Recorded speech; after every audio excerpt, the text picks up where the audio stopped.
அலைக்கும் வரஹ்மத்துல்லாஹி தஆலா வ பரகாத்துஹு. நஹ்மதுஹு வ நுஸல்லி அலா ரசூலிஹில் கரீம். அம்மா பஅத்.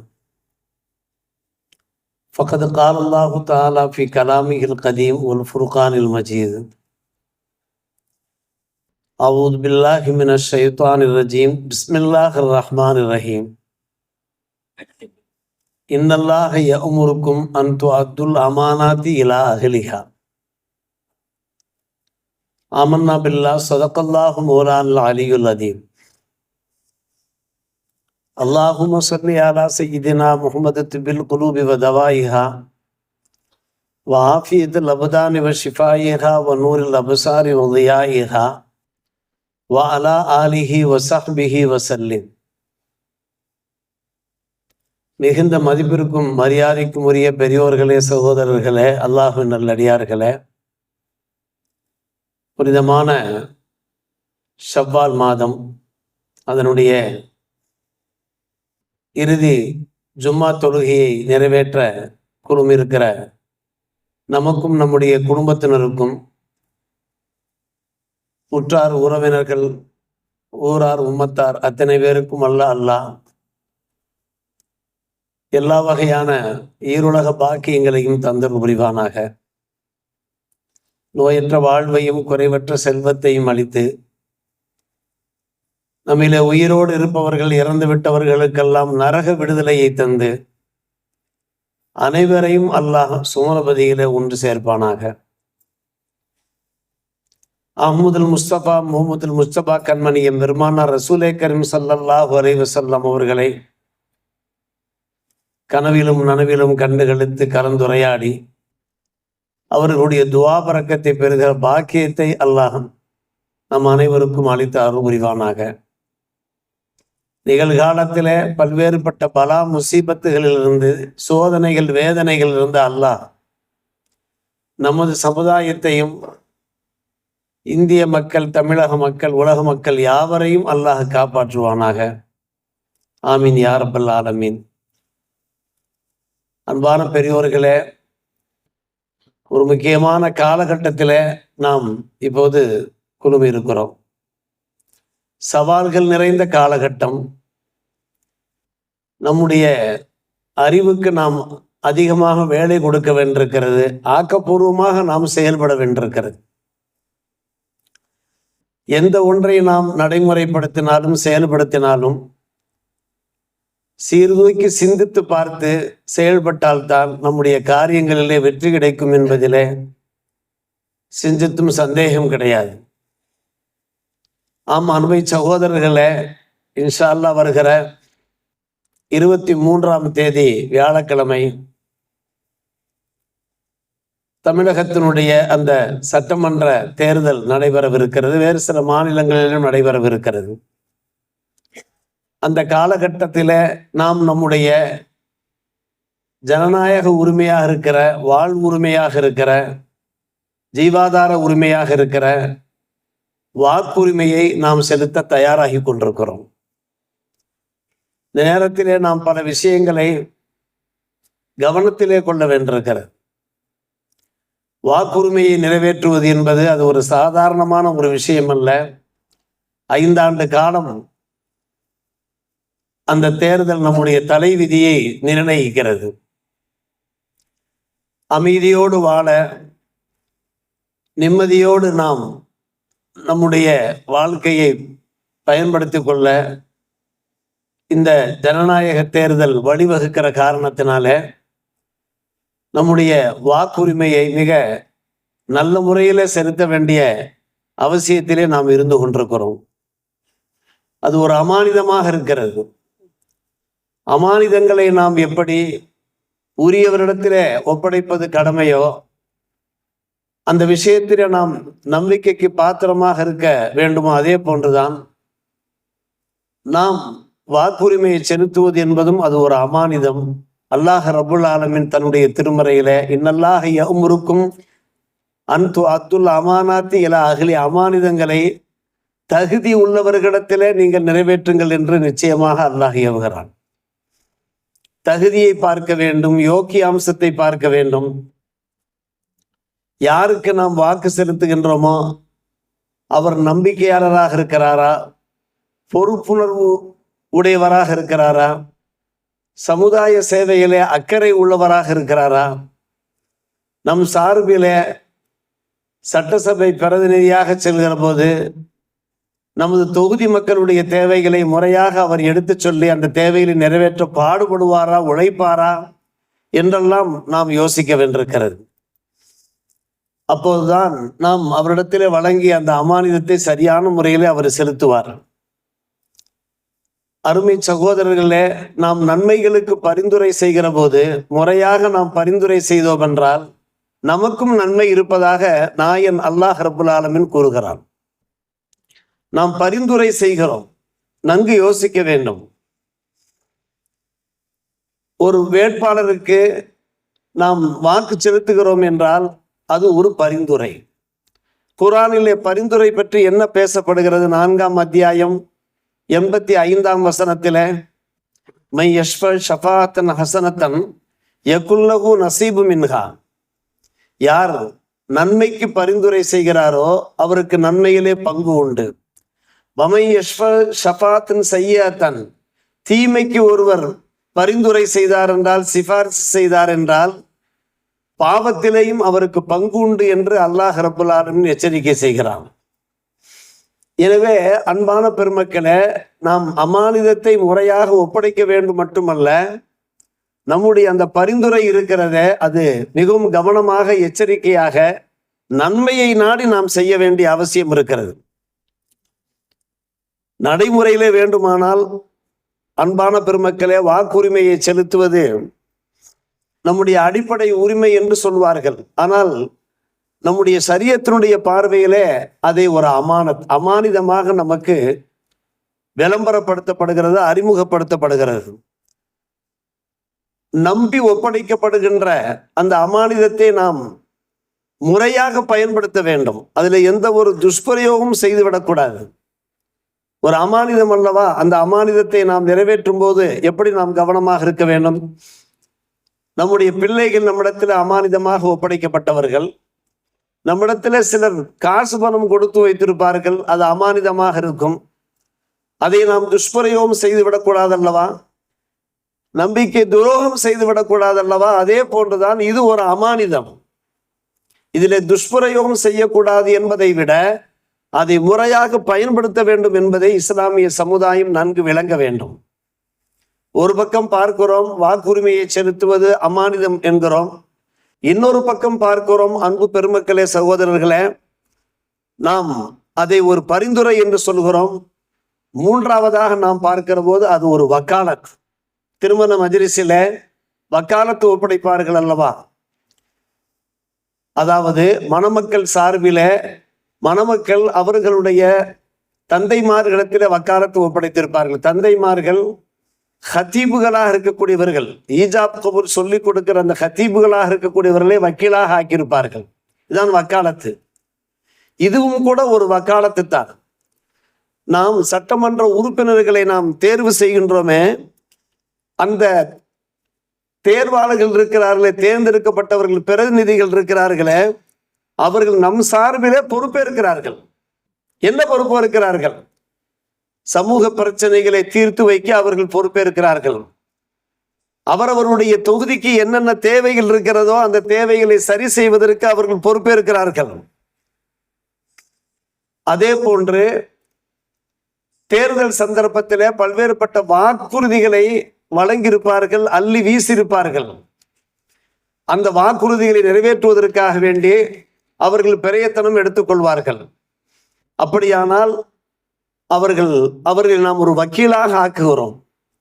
கோர்ட்டிலே ஒரு கேஸ் நடக்கிறது என்றால் வக்கீல்களை நாம் ஏற்படுத்துகிறோம் என்றால் நம்முடைய பிரச்சனைகளுக்கு அந்த வக்கீல்கள் பொறுப்பேற்கிறார்களா இல்லையா?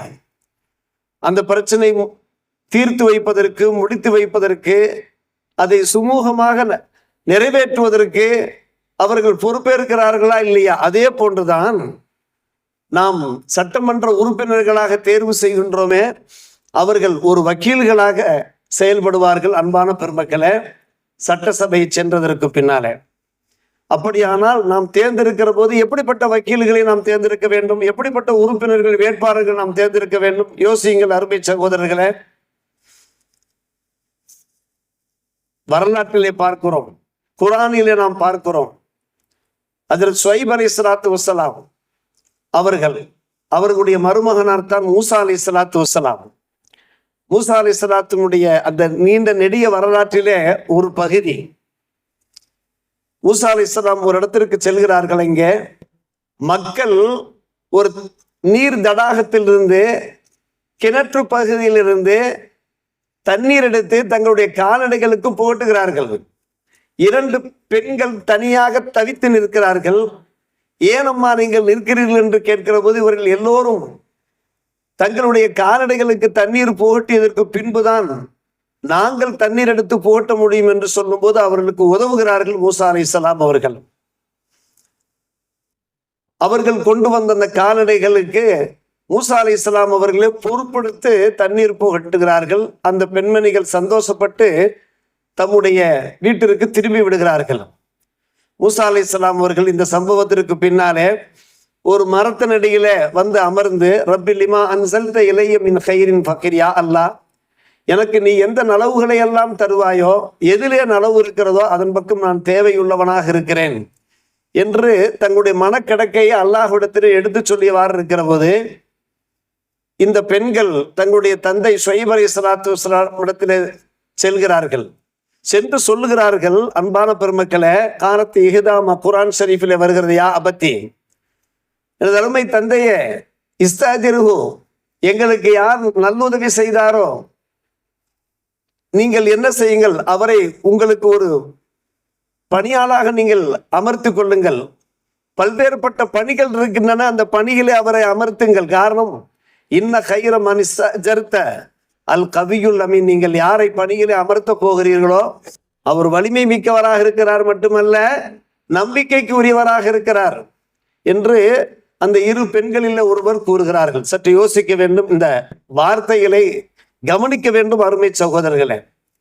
அந்த 2 பெண்கள் யூகிக்கிறார்கள், அனுமானிக்கிறார்கள். ஆம், நமக்கு உதவி செய்தவர் இருக்கிறாரே, அவர் வலிமை மிக்கவர் மட்டுமல்ல நம்பிக்கைக்கு பாத்திரமானவர், அதாவது பொறுப்புணர்ச்சி உள்ளவர். பொறுப்புணர்ச்சி உள்ளவராக இருக்கிற காரணத்தினாலே தம்முடைய தந்தையிடத்திலே என்ன செய்கிறார்கள், சிபாரிசு செய்கிறார்கள். உங்களுக்கு பணியாட்கள் தேவை, அந்த பணியால் நம்பிக்கைக்கு பாத்திரமானவராக இருக்க வேண்டும், மட்டுமல்ல பொறுப்புணர்ச்சி உள்ளவராக இருக்க வேண்டும். எனவே எங்களுக்கு உதவி செய்த அந்த மனிதரை நீங்கள் ஏற்றுக்கொள்ளுங்கள் என்று கூறுகிறார்கள் என்றால், அன்பு சகோதரர்களை பெரியவர்கள், நாம் யாரை சிபாரிசு செய்கிறோமோ அவர் பொறுப்புணர்ச்சி உள்ளவராக இருக்க வேண்டும். 5 ஆண்டு காலம் அந்த தொகுதியினுடைய மேம்பாட்டுக்காக அவர் தொடர் முயற்சியில ஈடுபட்டவாறு இருக்க வேண்டும். இல்லாவிட்டால் நாம் எப்படி தேர்ந்தெடுக்க முடியும்? தேர்தல் நேரத்தில் மட்டும் தலையை காட்டிவிட்டு அதற்கு பின்பு அவர் மாயமாக மறைந்து போய்விடுகிறார் என்றால், நாம் பல்வேறுபட்ட கோரிக்கைகளை எடுத்து சொல்லி அந்த கோரிக்கையில் நிறைவேறாமல் இருக்கிறது என்றால் அது பொறுப்புணர்ச்சியாக ஆக முடியுமா? நம்பிக்கைக்கு பாத்திரமானவராக ஆக முடியுமா? சற்று யோசித்து பாருங்கள் அன்பான பெருமக்களே. எனவே வாக்குரிமை என்பது அது வாழ்வாதார உரிமை. அதை செலுத்துகின்ற போது நாம் மிகவும் பொறுப்புணர்ச்சியோடு கவனத்தோடு நாம் இருக்க வேண்டியிருக்கிறது. இன்றைய காலகட்டத்திலே அது மிக மிக முக்கியமான ஒரு விஷயமாக இருக்கிறது. எல்லா முஸ்லிம்களுக்கும் இது ஒரு இன்றைய காலத்தின் கட்டாயமாக இருக்கிறது. அவர்கள் வாக்குரிமையை செலுத்துவது காலத்தின் கட்டாயமாக இருக்கிறது. இல்லாவிட்டால் அன்பான பெருமக்களே, நாட்டின் இந்த சூழ்நிலையை நாம் கருதி பார்க்கிற போது பாசிச சக்திகள் அவருடைய கைகள் ஓங்கி விடுவதற்கு வாய்ப்பு இருக்கிறது. காரணம், நாட்டிலே அரசியல் அராஜகம் தலைவிரித்து ஆடுவதை நாம் பார்த்து கொண்டிருக்கிறோமா இல்லையா?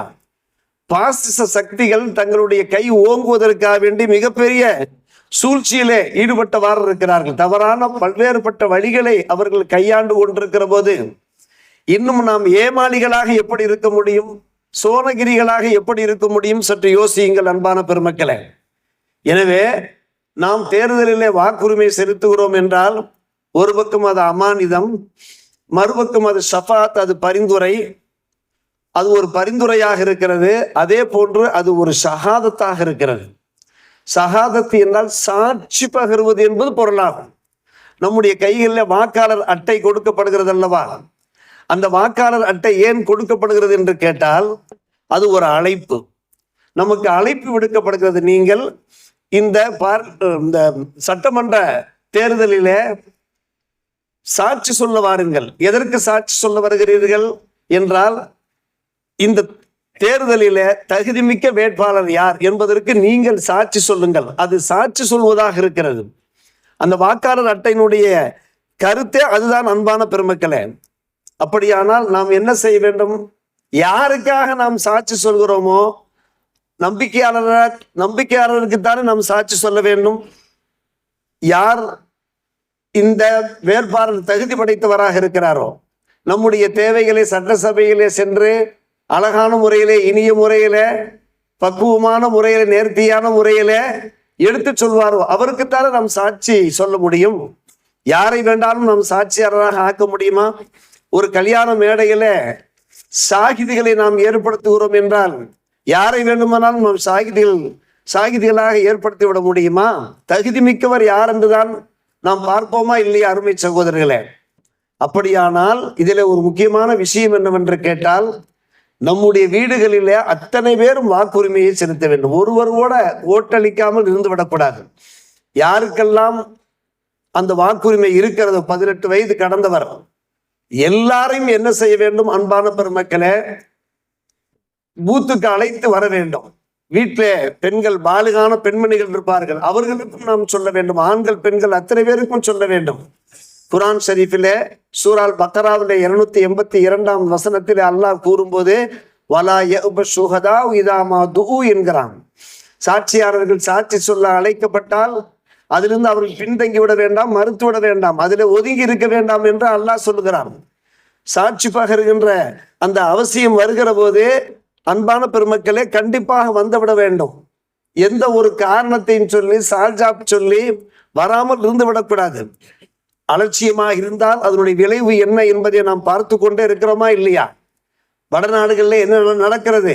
1992 என்னென்ன சம்பவங்கள் நடைபெற்றவாறு இருக்கிறது என்பதை பார்க்கிறோமா இல்லையா? பாபர் மசூதி இடிப்பை நாம் மறக்க முடியுமா? கோத்ரா சம்பவத்தை நாம் மறக்க முடியுமா? டில்லி கலவரத்தை நாம் மறக்க முடியுமா? அதே போன்று பீஃப் மாட்டு இறைச்சியை கொண்டு சென்றவர்களை கொன்றதை நாம் மறக்க முடியுமா? ஒவ்வொன்றையும் நினைத்து பார்க்கிற போது அன்பான பெருமக்கள், நம்முடைய இதயங்கள் எல்லாம் விம்முகின்றன. நம்முடைய கண்கள் இரத்த கண்ணீர்களை வடிக்கின்ற அளவுக்கு அவ்வப்போது அன்பான பெருமக்களே, எவ்வளவு மோசமான காட்சிகள், பயங்கரமான காட்சிகள், துவேஷமான காட்சிகளை நாம் பார்த்து கொண்டிருக்கிறோமே. யார் மூலமாக இந்த சம்பவங்கள் நடைபெற்று கொண்டிருக்கிறது என்பதை சமுதாயம் நன்கு விளங்கி இருக்கத்தானே செய்கிறார்கள். எனவே இந்த சாட்சி பகிர்கின்ற அந்த விஷயத்திலே நாம் பின்தங்கி இருந்தோம் என்றால் வடநாடுகளுடைய அந்த நிலைமை நம்முடைய தமிழகத்திலேயும் ஏற்பட்டு விடக்கூடாது. பாசிசம் தமிழகத்திலே வேரூன்றி விடக்கூடாது. அப்படி வேரூன்றாமல் இருக்க வேண்டுமானால் அன்பான பெருமக்கள், மதவாத கட்சிகள், பாசிச சக்திகளுக்கு நாம் ஓட்டு வழங்கி விடவே கூடாது. மதச்சார்பற்ற கட்சிகள், கூட்டணிகள் இருக்கிறார்களே, அவர்களுக்குத்தான் நம்முடைய ஒவ்வொருவருடைய ஓட்டும் பதிவு செய்யப்பட வேண்டும். நாம் நடிகர்களுடைய அந்த கவர்ச்சிக்கு நாம் ஓட்டு போடவே கூடாது. அவர் நடிகராக இருக்கலாம் அல்லது நடிகையாக இருக்கலாம். அவர்கள் படங்களிலே கதை வசனம் பேசுவார்கள். அந்த கதை வசனங்களை பேசி நாம் நம்பி விடுவதா? அதுதான் உண்மை, அதுதான் யதார்த்தம் என்று நாம் நம்பி விடுவதா? அது கண்டிப்பாக அது யதார்த்தமாக இருக்க முடியாத அருமை சகோதரர்களே, பெரியோர்களே. பிறரால் ஏவி விடப்பட்டவர்கள், பாசிச சக்திகளால் ஏவி விடப்பட்டவர்கள் பலர் தொகுதியிலே களம் காண்கிறார்கள். முஸ்லிம்கள் புத்திசாலிகளாக இருப்பார்கள், அறிவாளிகளாக இருப்பார்கள். அறிவாளிகளாக இருக்க வேண்டும் என்பதுதான் என் பெருமானார் ரசூலே கரீம் ஸல்லல்லாஹு அலைஹி வஸல்லம் அவர்கள் நமக்கு வழங்கி இருக்கக்கூடிய ஒரு அறிவுரையாக இருக்கிறது. எனவே நாம் என்ன செய்ய வேண்டும்? நம்முடைய அறிவை பயன்படுத்த வேண்டும். ஒரு குறுகிய வட்டத்தில் இருந்து கொண்டு நாம் யோசிக்கவே கூடாது. அன்பான பெருமக்களே, எந்த ஒன்றை நாம் தேர்வு செய்வதா இருந்தாலும் எது நல்லதோ அதைத்தான் நாம் தேர்வு செய்ய வேண்டும் என்பது நாம் பலமுறை பேசிய ஒரு விஷயம். நம் காலுக்கு அணிகின்ற செருப்பா இருந்தாலும் கூட ஒரு நல்லதைத்தான் தேர்வு செய்ய வேண்டும். அணிகின்ற உடுப்பாக இருக்கலாம், நாம் அணிகின்ற ட்ரெஸ்ஸாக இருக்கலாம், நிக்காக முடிக்கின்ற துணைவியாக இருக்கலாம், நல்லவர்களைத்தான் நாம் தேர்வு செய்ய வேண்டும். அதே போன்றுதான் ஆட்சியாளர்கள் இருக்கிறார்களே, நல்ல ஆட்சியாளர்களைத்தான் தேர்வு செய்ய வேண்டும். நல்ல வேட்பாளர்களைத்தான் நாம் தேர்வு செய்ய வேண்டும். இது மிக மிக முக்கியமான ஒரு விஷயம். அன்பு சகோதரர்களை, பெரியவர்களே, அன்னை ஆயிஷா ரலியல்லாஹு தஆலா அன்ஹா அவர்கள் அறிவிப்பு செய்கிறார்கள், மா ஹுய்யிர ரசூலுல்லாஹி ஸல்லல்லாஹு அலைஹி வஸல்லம் பைன அம்ரைன், பெருமானாருக்கு 2 விஷயங்கள்ல ஏதாவது ஒரு விஷயத்தை நீங்கள் தேர்வு செய்யுங்கள் என்று விருப்ப உரிமை கொடுக்கப்பட்டால், இல்ல அகத ஐசரகுமா மாலம் யகுன் இஸ்மா, அதுல எது எளிதானதோ எது நல்லதோ அதைத்தான் அவர்கள் தேர்வு செய்வார்கள். 2 விஷயங்கள் அவர்களுக்கு சொல்லப்பட்டு, இந்த 2ல் ஏதாவது ஒன்று நீங்கள் தேர்வு செய்து கொள்ளுங்கள் என்று பெருமானார் ரசூலே கரீம் ஸல்லல்லாஹு அலைஹி வஸல்லம் அவர்களுக்கு விருப்ப உரிமை என்று சாய்ஸ் தரப்பட்டால், அன்பான பெருமக்களே, அதுல எது நல்லதோ எது எளிதானதோ ஐசர் அதை தேர்ந்தெடுப்பார்கள். மாலம் யகுன் இஸ்மா, அது பாவமாக இருக்காது என்று ஹதீஸ் ஷரீஃபிலே வருகிறதை நாம் பார்க்கிற போது, இன்றைய காலகட்டத்தில் எது நல்லது என்று பார்க்க வேண்டும். நம்முடைய தொகுதிக்கு எது நல்லது, நம்முடைய தமிழகத்துக்கு எது நல்லது, நம்முடைய தமிழகம் இருக்கிறது, அது பாதுகாக்கப்பட்டு கொண்டிருக்கிறது. அருமை சகோதரர்களே, பெரியோர்களே, நம்முடைய தமிழகத்திலே அந்த மதவாத கட்சிகள் அவர்களுடைய கைகள் ஓங்காமல் இருக்கிறது, துவேஷங்கள் நடைபெறாமல் இருக்கிறது. அங்கொன்றும் இங்கொன்றுமாக நடந்தாலும் கூட அது உடனடியாக ஒடுக்கப்படுகிறது. இப்படிப்பட்ட அமைதி மாநிலமாக இருக்கக்கூடிய அந்த மாநிலம் என்றைக்கும் அமைதியாக இருந்தால்தான் நாம் நிம்மதியாக இருக்க முடியும். எதிர்காலத்திலே அருமை சகோதரர்களே, பெரியோர்களே, நம்முடைய தமிழகம் பாதுகாக்கப்படும். நாம் ஏற்கனவே சொல்லிய பிரகாரம் 1992 நடைபெறுகின்ற அது சட்டசபை தேர்தலாக இருக்கட்டும், அது பார்லிமெண்ட் தேர்தலாக இருக்கட்டும், சவால்கள் நிறைந்ததாகவே இருந்து கொண்டிருக்கிறது. பாசிசத்தினுடைய வளர்ச்சி அபாயம் அதிகரித்து கொண்டே போவதை நாம் பார்க்கிறோம். ஒரு சவாலை நாம் சந்தித்து கொண்டே இருக்கிறோம். ஒரு புறம் மதவாத பாஜக கூட்டணி, இன்னொரு புறம் அன்பான பெருமக்களை மத சார்பற்ற கூட்டணி. இந்த 2 கூட்டணிகளுக்கு மத்தியிலே நாம் மிகவும் கவனமான முறையில மதச்சார்பற்ற கூட்டணிக்கு, அந்த கூட்டணியின் சார்பிலே யார் தொகுதியில களம் காண்கிறார்களோ அவர்களுக்குத்தான், அன்பு சகோதரர்களே, பெரியோர்களே, நாம் அறியாத ஒரு விஷயம் இல்ல, ஒவ்வொருவருமே அறிந்து வைத்திருக்கிறோம். ஒவ்வொரு முஸ்லிமுக்கும் தெரியும். எனவே நாம் ஓப்பனாக தெல்ல தெளிவாக டைரக்டாக சொல்ல வேண்டிய அவசியம் இல்லை யாருக்கு நாம் வாக்கு வழங்க வேண்டும் என்று. ஆனால் இந்த விஷயம் நம்மோடு நின்று விடக்கூடாது, பிறருக்கும் நாம் எடுத்து சொல்ல வேண்டும். அருமை சகோதரர்களே, பெரியோர்களே, நம்முடைய வீட்டில் இருக்கக்கூடிய எந்த ஒரு ஓட்டும் வீணாகி விடக்கூடாது, துஷ்பிரயோகம் செய்து விடக்கூடாது.